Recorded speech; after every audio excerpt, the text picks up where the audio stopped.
Alright everybody, so I have gone ahead and got myself a 8BitDo SN30 Pro Plus Bluetooth gamepad. I'm going to go ahead and unbox that for you guys right here, and I'm just going to show you some installation steps when it comes to adding it to your Raspberry Pi. So as we can see right here, here's the box. This is what it comes in. It's one of those easy kind of slide out boxes. If we look on the back here, we can go ahead and see that these are the compatible gaming systems, so it works on the Switch, Mac operating system, Windows, Steam, Android, and as you see right there, the Raspberry Pi. Okay, so I'm gonna go ahead and unbox this. Just a heads up, I've already unboxed this once before, so let's go ahead and get started. So this kind of just slides out like that. We'll put that right over here. Okay, and then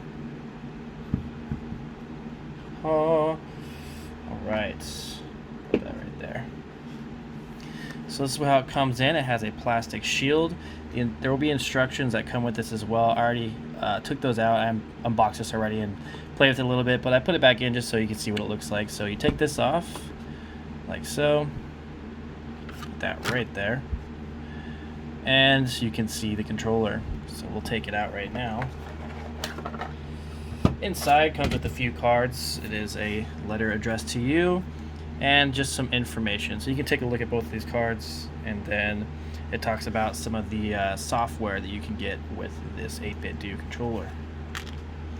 And you can see it's just kind of bare. Also inside, I have over here, I already opened this part, but you will get a USB-C connector. Right here you can see it has the 8BitDo logo here, and on the USB port here you can see it has a little 8-bit kind of heart on it. So this is how you charge it. It doesn't come with the charging cube, so you have to either plug this into the system or plug this into a separate charging cube. But I would look at the specs for that and do a little more research before you plug it into a random charging cube, because you don't want to overpower the battery. Alright, so there we have it. So this controller, it feels good. You know, it has a solid weight to it. Other than the Logitech F310, where it feels like there's nothing inside of it, but it still works. This one just feels really nice.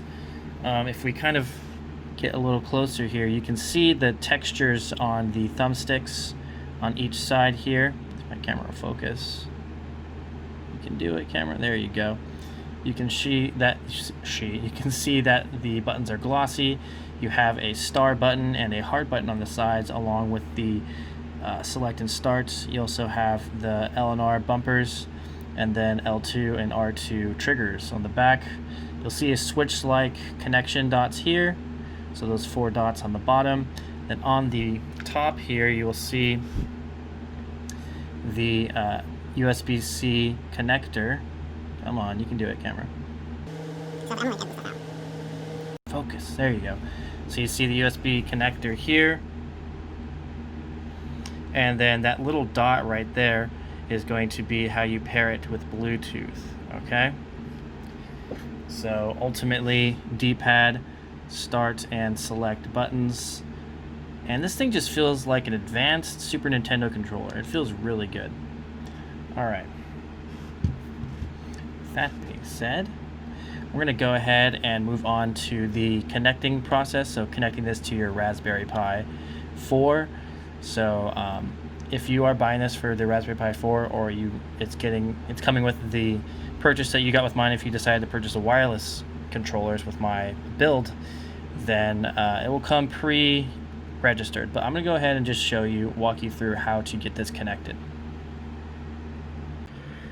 Alright guys, so let's go ahead and connect our 8BitDo controller to the Bluetooth. If you buy this from me off of Etsy, off the site, I will do this for you. If you already have your own RetroPie build and you wish to buy one of these and connect it, I will now show you how to do that. So you go into the options or RetroPie settings, okay, and then you go to Bluetooth. Alright, so I'm going to go into RetroPie tools and hit that Bluetooth right here. Alright, it should take you into the Bluetooth settings.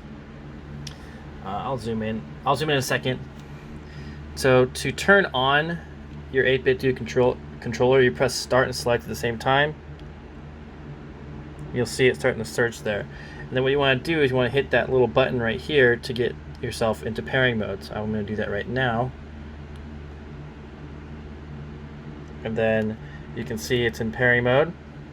So I'm going to go ahead and click register and connect Bluetooth device. So it's searching. You can see the little dots are going here. There it is, right there. Still searching. Alright, you can see it says Pro Controller right there. So with your wired controller or a different controller, go down and select Pro Controller. Okay, you can kind of see it's still doing that search on the bottom here. Alright, and then you're going to click Display Yes or No. And look, you can see that one dot right there was lit up, which means it's connected. Okay, so it's successfully connected. So now I can say OK. And then you can start using your 8BitDo controller. So if you go back out of here, let me zoom out slightly. So I'm going to go ahead and press start. I'm going to go down to configure inputs. Yes. And then I'm going to hold my button on the screen, Pro Controller, and then you go ahead and configure it how you want. So up, down, left, right, start, select, A, B, X, Y, left, right bumper, left, right trigger, click in, up, down, left, right, and I always choose the hotkey as select. Okay. Oh, whoops. See, I already messed that up. So give me 1 second. I'm gonna have to reconfigure it. And this happens sometimes if you are configuring and you switch something else. So if you screw up your configuration, just re-go into the setting or use a different controller if you really screwed up. But yes, same thing. And finish really quick. Okay. Select. Great. So then you got it configured.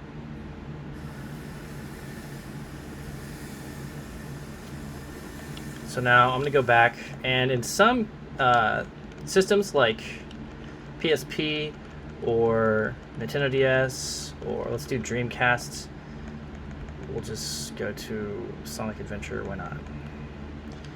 And so let's say in this, you typically press start and select and that'll exit out of a game, but for some of these ones you have to go into a separate setting first. And so typically if it's an Xbox 360 controller, you press the Xbox button. If it's a Logitech F10 or F310, then you press the Logitech button. If it's the PlayStation, you press the PlayStation button. And there's not really a button on this one that is a 8BitDo button.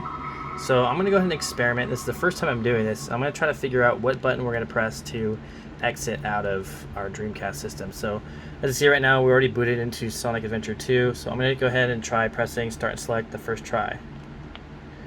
Okay, that's not doing anything. I'll try just pressing the star button. Nothing. Maybe the heart button. Alright, so there we go. If you look right here, the camera will try to focus on this. Anyway, this button right here has a little digital heart on it. So this is how you get to the system settings where you can go ahead and exit out of Dreamcast. I think I pressed the wrong button.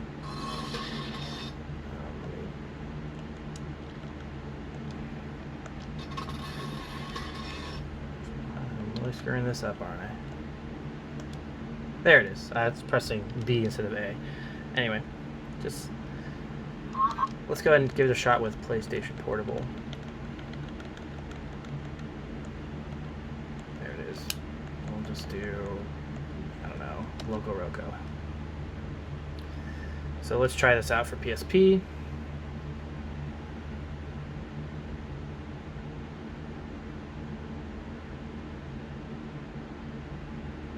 So for Dreamcast, you press the heart button to get to the exit menu, and well, I guess I'll pick English. Anyway, so let's try it. Press heart button, and that gets us to exit to menu, and then it takes you to your PSP kind of setting here, and we can go ahead and just press exit. And then I'll take you back to your RetroPie settings. As always, make sure you properly power off your system. With that being said, guys, this controller right here, okay, this guy is awesome. I love this thing. It plays perfectly. I haven't had any issues. So with that being said, I would highly recommend that if you guys don't have this, that you guys, maybe try to buy one or invest in one. And with that being said, hope you guys have a good one. Take care. And for the next video, hopefully I'll be getting those send-in light guns in, and we can talk about how awesome those are. Thanks, you guys.